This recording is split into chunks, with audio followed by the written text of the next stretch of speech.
庆祝青年节，救国团台南市团委会举办一系列活动，除了规划台南市优秀青年表扬大会，也安排接受到各校以及社会各界推派青年来到议会，甲议员进行座谈交流。由救国团，然后跟我们的台南市议会，然后举办的这个青年好样的一个工作坊。那这个工作坊呢，主要是呢由今年的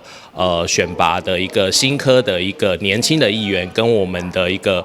台南市的优秀的一个青年来做一个互动。那大家呢针对这个青年的议题呢，会有一些共同的想法，然后呢来探讨说，这个青年呢要如何在台南逐梦，然后如何在台南创业，然后如何在台南这个落地生根的一个议题。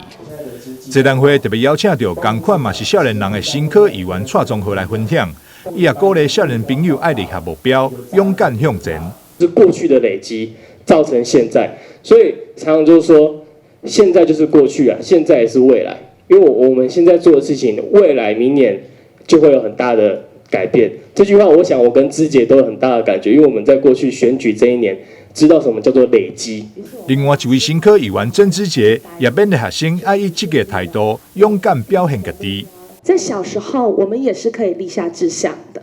那立下的志向，第一一定要够积极。你有积极就是行动力，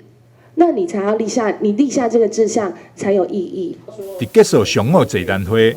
主办单位下晡也将带领这优秀青年前往市府拜会市长。市长王伟特表示，市府一向关心青年发展，在施政上特别注重提升青年求学、就业、生活各方面的条件，也欢迎青年朋友定力向市府建言。